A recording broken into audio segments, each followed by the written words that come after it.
Hi guys, my name is Valerie and I'm a real Prague guide, and today we're gonna talk about the most important church in the Czech Republic, the St. Vitus Cathedral, of course. We're gonna talk about its brief history, we're gonna mention the fun facts about the cathedral, the interior, so what you can see inside, and how to visit it. But let's start with some brief history. St. Vitus Cathedral was founded in 1344 as the seat of the first Archbishop of Prague.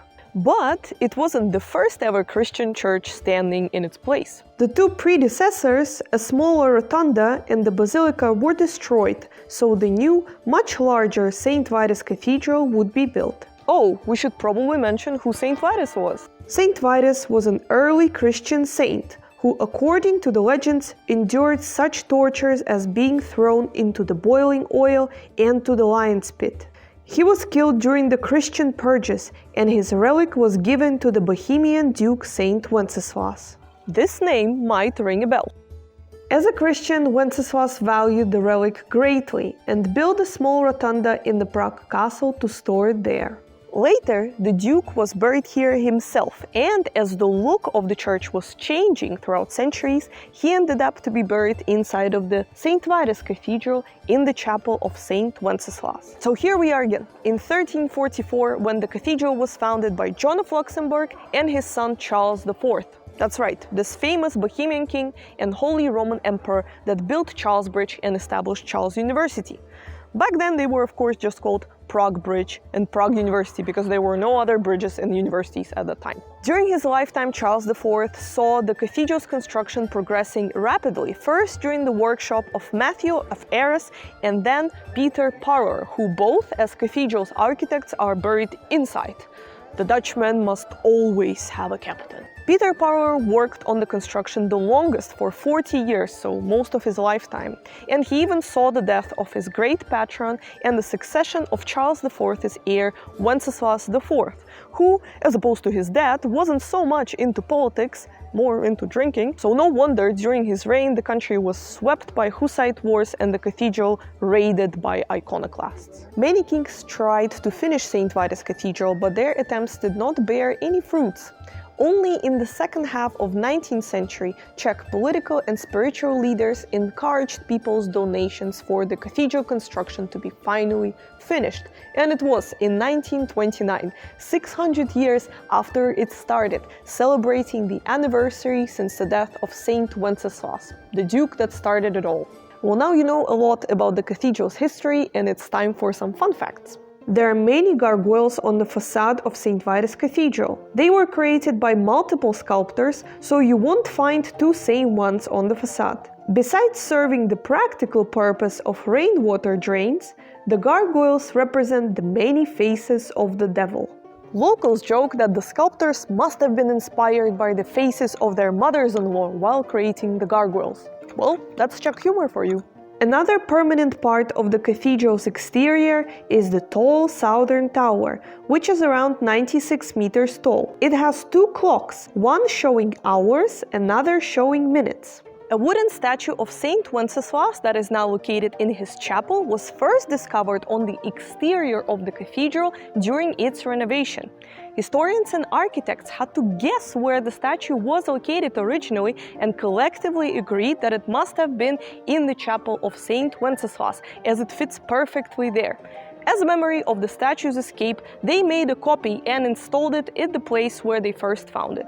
St. Vitus Cathedral is famous for its beautiful stained glass windows, which a lot of people think were made in Middle Ages, but it is not true. Many of these stained glass windows were created in the 20th century, notably this one, by Alphonse Mucha. It portrays Christianization of Czech lands by Cyril and Methodius.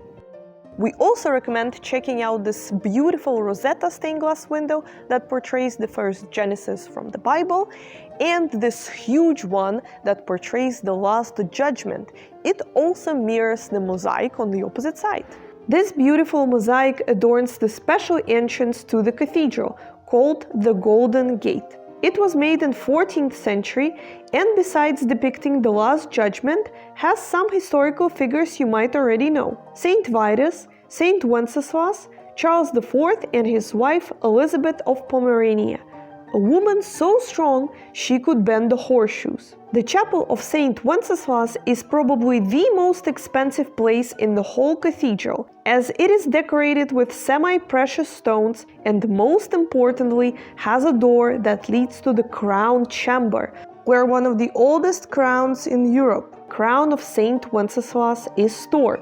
It is adorned with 96 gemstones. But it is not easy to get to the crown. The door to it has 7 locks, and the key from each lock is given to a different Czech statesman or the clergyman. Legally, St. Vitus Cathedral belongs neither to the church nor to the state. After its construction was complete in 1950s, both sides fought over the cathedral's ownership at court, which ended in a compromise. The most important church in Prague will belong to itself. Alright, but what is inside of this cathedral? Let's have a look. The interiors of the St. Vitus Cathedral are one of the richest in the country. There are 21 chapels, each has an altar, paintings, frescoes, relics, and tombstones. That's right, to be buried inside of St. Vitus Cathedral was the highest honor anyone could be given. First, it was just the Czech royalty and the clergymen who were working inside that were buried there, but after the Czech royal dynasty of Přemyslids died out and fewer kings actually lived in the Prague Castle, the aristocrats were the ones buried inside.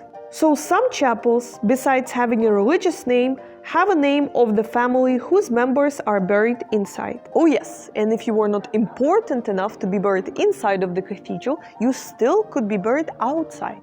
So it is all just a giant graveyard around here. The royals are buried in multiple places. For example, in the chapel of the Virgin Mary or in the royal tomb right in the middle of the nave. But, for example, Charles IV and his wives are buried in the crypt. Another important burial place is the silver sarcophagus of Saint John of Nepomuk. It is the heaviest silver tomb in the Czech Republic. Check out this video to learn about his legend and why people like to touch his statue on the Charles Bridge. So finally, how you can visit this beautiful cathedral? I have good and bad news for you. Good news is that this cathedral is for free. Bad news is that this cathedral is for free only partially. Yes, you can enter the cathedral free of charge, but there's only a limited area where you will be allowed to stand. The rest of the cathedral you have to enter with a paid ticket. Fortunately, this ticket includes the entrance to 3 other monuments in the Prague Castle. If you are traveling to Prague and planning to visit St. Vitus Cathedral and want to find out more about what's inside of it, you can also join our tour, because we do have a tour of the Prague Castle that includes everything in the ticket circuit B, meaning 4 monuments, and the biggest part is usually dedicated to this beauty over here. Thank you guys for watching. I hope you liked this video, and if you did, leave it a like, and we will see you in our next one.